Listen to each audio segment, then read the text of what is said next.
Hi there, good evening or good morning, wherever it is you happen to be. It's evening here at the moment. And this is Jason from English Raven, and this is a continuation of the previous tutorial where we were developing some Halloween materials. And what you're looking at is what we've already done. So if you're wondering, what's going on here, look at the previous tutorial in this series to see how we built this. A quick recap for you. We had already scripted some basic materials out in a sort of rough copy here, and we had then adapted an existing template to make it Halloween themed, and we had built in the first part of our material, which was a Halloween invitation card with a couple of prompts there. And some of the things I pointed out there that I'd like to reiterate, because I think it needs to be reiterated often. Look, your materials are about your personal teaching style, or they should be. And in my case, I don't feel a need when I put A here to say, read the card and think about it or anything like that, because that's something I can negotiate in the classroom, and I think it's self-evident that this is going to be a Halloween text that they need to read. Sorry, lost it there.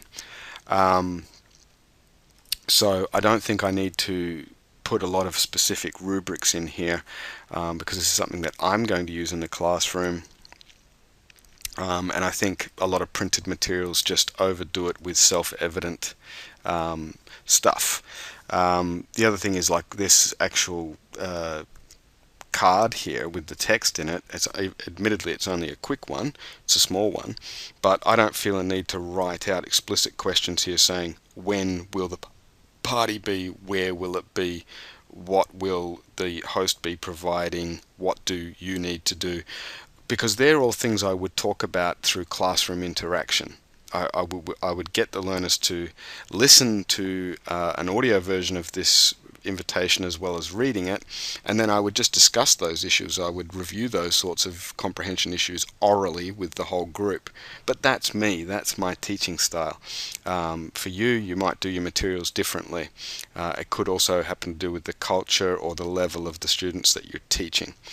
But anyway, we're now going to go on with this pre-existing template that we've already adapted, and you may recall that I had a bamboo text in there.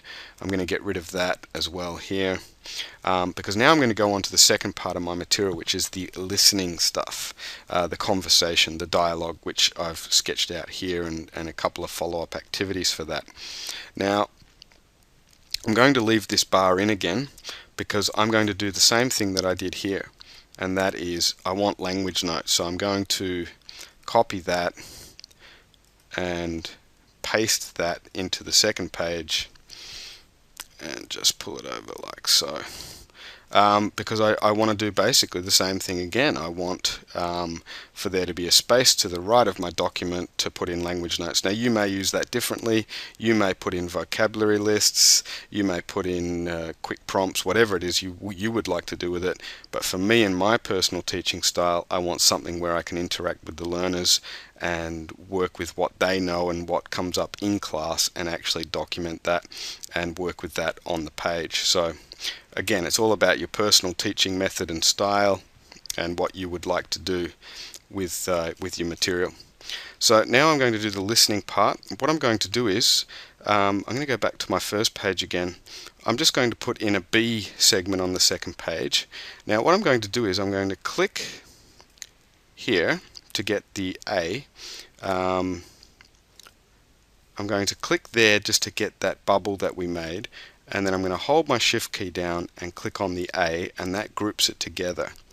Okay, now I could just copy that then and then paste it in here, but to give myself a little shortcut so that I can line it up exactly as it was on this page, insert a quick square like this. I've done this in one of my other tutorials, and this is what I call an orientation marker.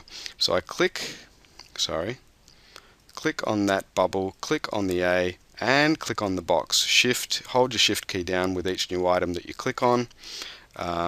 then you copy that, go over to your second page and paste. You just click into your second page and press paste. And the reason I do that is you notice how it's shifted. Up on the first page, the one I copied, it was level in that corner, but when you paste it, it comes out in a different spot. And by keeping it all grouped together like that, I just haven't clicked anywhere else in the document, I've just left it as it is. I can then move my cursor over this until that square, that cross-hatched arrows, and then I can drag it back up into the corner where it was on the first page, get rid of that square now, just delete it, and delete the original one, and it's perfectly aligned. The A and what will now be the B, because of the button, the way I've formatted it, and that was from tutorial 3, how to make those buttons. It's in exactly the same place that the A was, and that might sound like a finicky, fussy little thing, but you know, I think these are good habits to develop in your materials design. Now for my listening script, what I want to do is I want to put in a shape, okay, and I'm just going to go with a really simple rectangle. And I might go down to about say here, and might just pull that in a little bit. Maybe not. Okay. Again, I've lined this up very carefully. There's an equal gap between the image on the left and that sidebar on the right. You know, because if your shape's like this, you know, it just looks amateurish. So it's important just to pay a little bit of attention to those little things, in my opinion, where you're going to actually put things and make sure they're lined up properly. And you get better at it as you go. Now what I'm going to do is I'm going to put a fill in this shape. I'm going to make it a really light grey. Okay, now that might not come out on a photocopy, but it will on a screen version. I'm also going to make the outline a light grey. Now I can always change that later, that's fine, but this is just the space where I'm going to put in this listening dialogue text here. Again, I'm not going to write conversation. I'm not going to put listen to the conversation. I think if there's a dialogue script here, it's pretty obvious that we're going to listen to it and discuss it and think about it. So I'm just going to put the dialogue in. And by doing the way to do that is to insert yet another text box, because you know I love doing them, over the top of that space we made. Just drag it over. Okay, right click on it, add text, gives us a cursor inside that box. I've got my dialogue here, I copy it, and then I go back to my document here and I paste. And it's bringing in the document here, and we can see how long it is and how it's going to fit. Okay, and that means we don't have to worry about that background shape for the moment. Now, as I've told you many times, if you've been watching this tutorial, this box here, we want to go up to our format options up here, and we want to make sure there's no fill in the box, and we want to make sure that there's no outline, so that that box can float around wherever we want on the page, and we can sort of work it the way we want to. Okay, so now I just need to do a little bit of formatting here to make sure that this looks right. I'm going to start by highlighting it all and making it Kandara, just because that's one of my fonts for this text. And I'm not going to bold it, but see how I've got the text is sort of all jammed up with the name. Alright, so what I'm actually going to do is I'm going to do a little bit of formatting here to make that more obvious. I'm going to click away from the name over in the first part of dialogue for that name, and then I'm just going to hit the tab key. Alright, I'm going to go down to Susie here. I'm going to do the same thing. Okay, same for Tom, same for Susie. It's just hitting that tab key and just putting a little bit of space between their name. Whoops, I missed the I. So I, and then tab.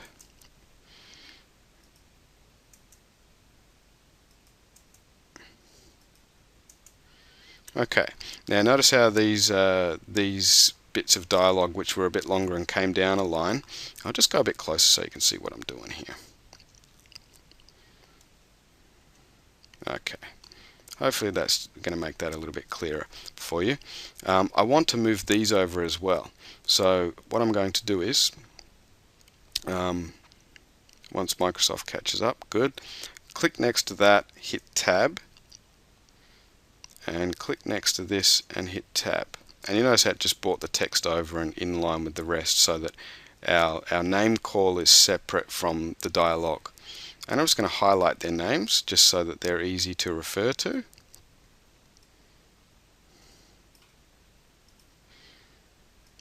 So just bear with me. I normally do this a lot faster, but because we've got this advanced screencasting tool driving, I need to be a little bit careful with how fast I go, because Microsoft Word gets a bit angry with me. Right, so there's our dialogue, and remember we've already prepared our dialogue before we even started our material, and then it's just a matter of dragging this shape down until we get it to about the size we want. Okay, now that I'm fine with that. That's our dialogue. It's rather simple. I may make the font a little bit bigger if I highlight the whole thing, and if I put it to 12, and it's just a matter of seeing what it looks like. Now I think I'll leave it at 11 for now. I'll leave it at 11. It's a reasonable size, because I want to put some stuff in here. Okay, so I'm just going to shrink the document so we can see the whole page again. Okay, now so there's our, now just click off that and you can see we've got a dialogue sitting in there. I could make this box a little bit more flash if I wanted to. Given that our color scheme is very blue, gray will work here, but you know, we can change it later if we want to. Now I'm going to insert another shape here just directly below this, but at about the same dimension, and pull it down. And then I'm going to right click to add text. Now I'm going to go back to my document. I'm going to put in these prompts that I made.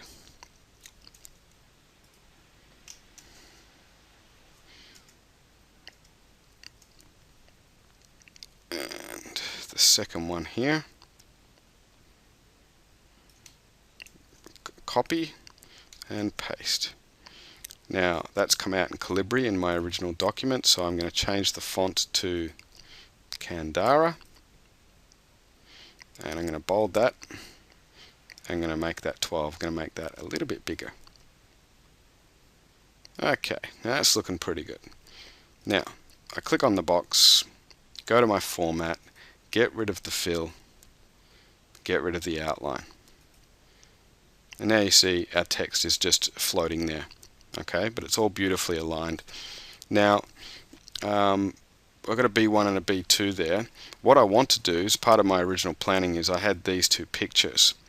Alright, so I'm going to copy those together. Now how did I do that? I clicked on one image, held down my shift key, clicked on the other one. Now they're both highlighted. I can copy them as a pair of images together.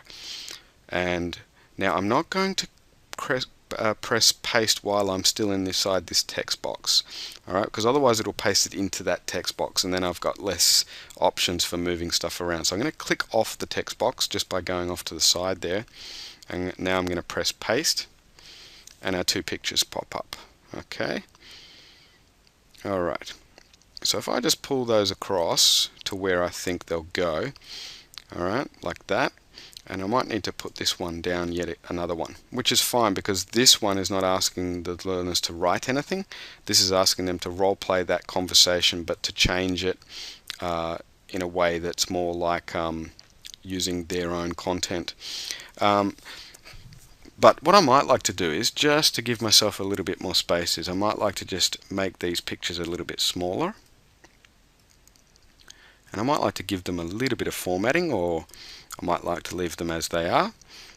Now if I pull the pictures over to the side here like this,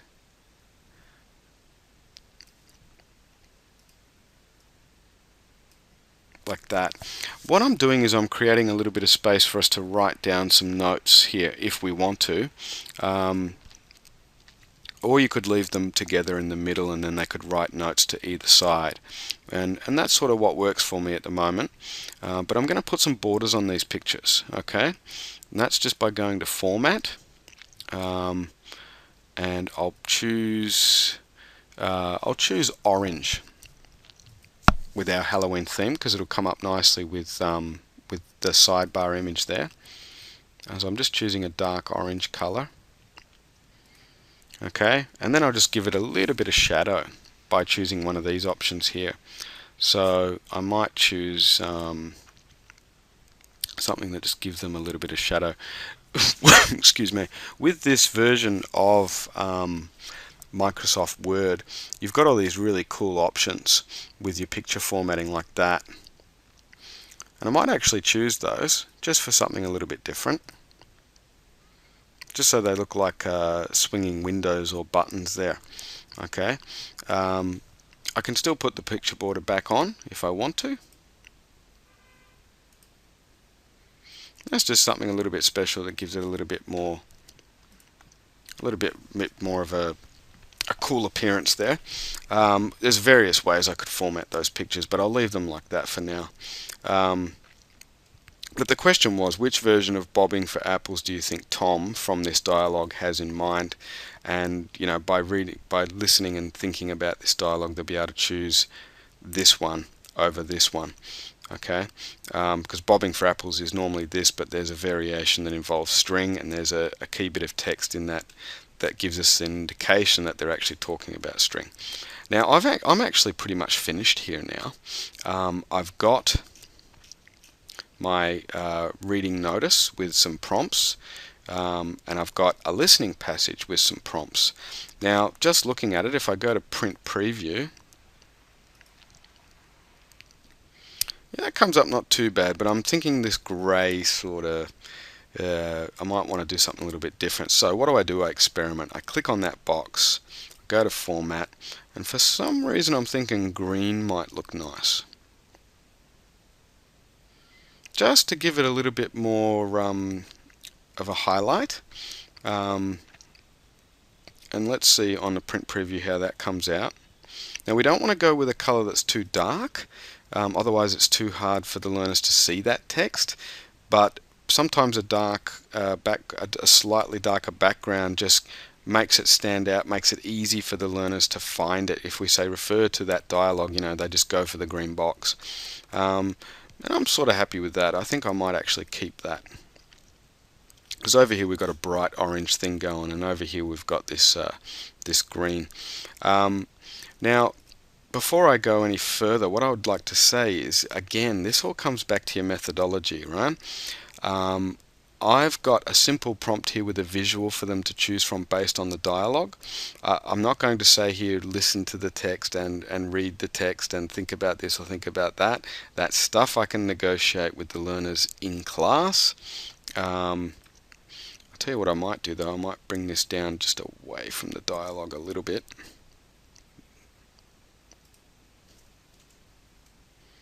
Maybe not. Okay. Again, it's just about experimenting and dragging stuff around, seeing what happens with it. You can always hit that back key. But I will negotiate with the learners directly what we do with that stuff. And this is stuff that I think, I can't really prepare on the spot in the class. It's good to be able to slot that in as part of the actual design. I'm leaving the language notes section open again, because if any of this vocabulary or anything that comes up in our conversations in that classroom come up, I'd like to have room to write down notes. Anything on the whiteboard, I'd love it if they've got room on their worksheets to write that down.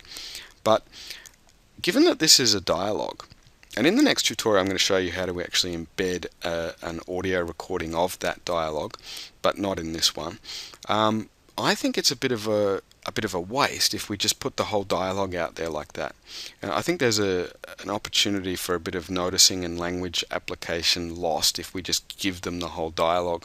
So what I would actually do here is actually go through and put some gaps in here, just to challenge them to think about the language. And there's various criteria you could be using there. You could just focus on a couple of key words and take those out. You could make it more of a grammar focused thing if you wanted to. What I'm actually going to do is I'm going to take out all the what I would call non-stressed words. Now see I've highlighted is there, and I'm just going to hit the underscore key on my keyboard and just make a gap there. Now I'm going to do the same here for it's and I'm and about. And what I'm doing is I'm getting rid of all the prepositions, the pronouns, the some of the auxiliary verbs.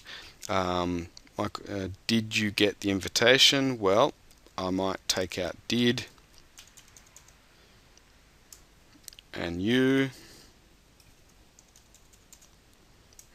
and get, I'll leave get in and the. Now look, when you're making gap fills for your materials, there's various criteria.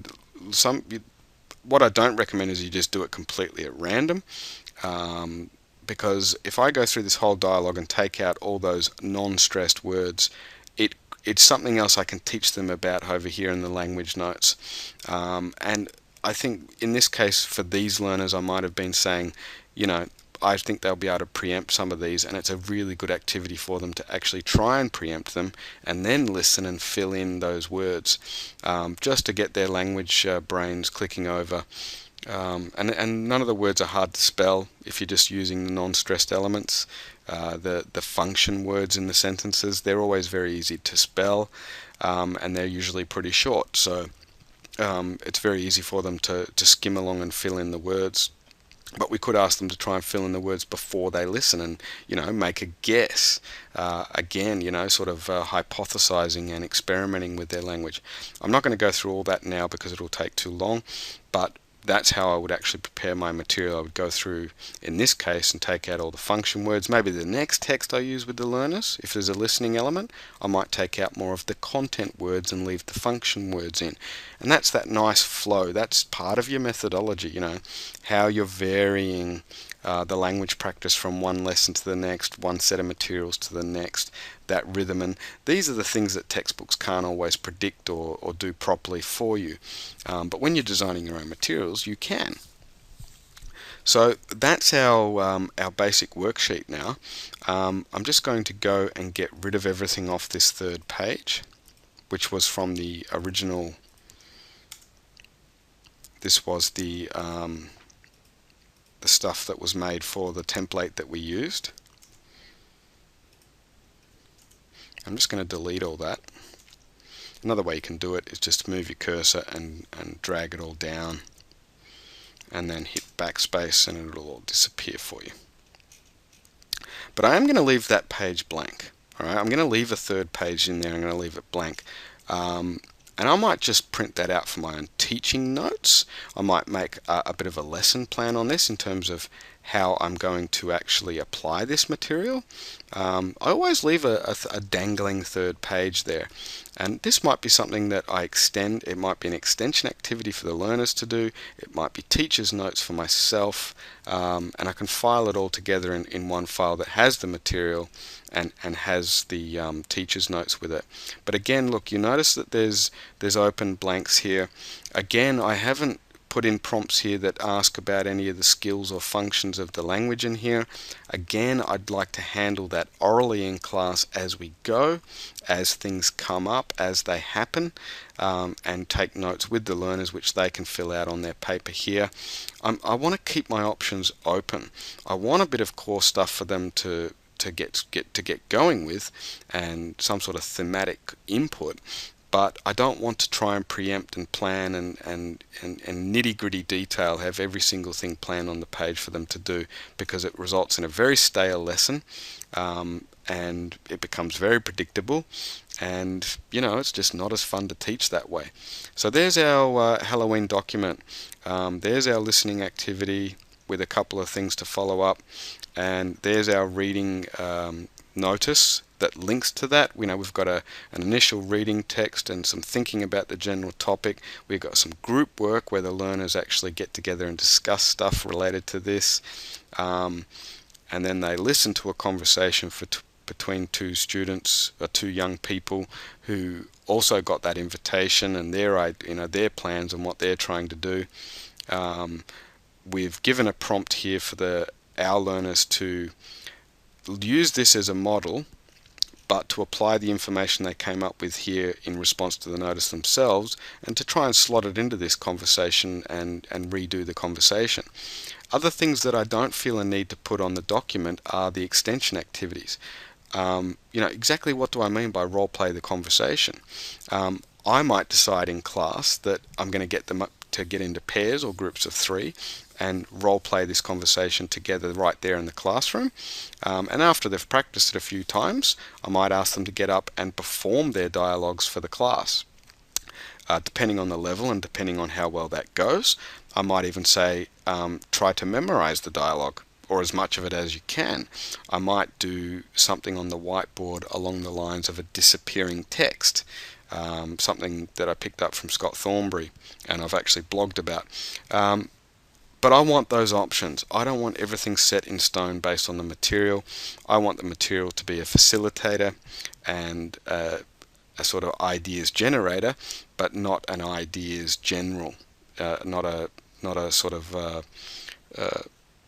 all drilled out and all organized like we're in the army. I want options. So there's our Halloween material. In the next tutorial, what I'm going to do is I'm actually going to come back to this material again and show you how to embed, how to convert this into Adobe PDF, into a PDF document, and then how we can actually insert sound files for these texts. So, excuse me, so that you can either play it up on a screen in front of the learners and just press play and the dialogue plays, or you can send the document to the learners as a PDF and they can actually open it up on their own computers and the sound files are actually embedded in that document for them. So that's what I'll show you in the next lesson. But for now, I hope you've enjoyed our little Halloween. Before I finish, sorry, what I will do is actually convert this to Acrobat, to PDF, just so you can have a look and see what it looks like. So I'll save the document, save it, and now I'm creating a PDF. Again, you might find an option up here just to convert it straight to PDF in Microsoft, or you may have the Adobe Acrobat plugin. And right, our documents come back to us, and our PDF should pop up automatically in a moment, and there it goes. And this is what our PDF looks like now. Okay, I'll just centralize that so that we can see it on the screen. Okay, right, there's our first page and there's our second page, and I'll put in more gaps here in the one that I make. You can see it's quite bright. That's probably a little bit too bright, so I may go back and format that image so it's not quite as vivid. But probably the biggest thing to notice here is the lack of super detail in the prompts and follow-ups. Plenty of space to work with the learners on the language. On both pages we have reading, we have group work and discussion, we have listening, and again we have group work. And this is how I like to make my stuff. You may like to make it differently. I will work with the learners in the classroom in terms of my methods, in terms of how I really utilize this stuff, and I'd really appreciate having lots of options for myself. So this is Jason from English Raven. Thanks for your attention, and I hope you learned something from this tutorial.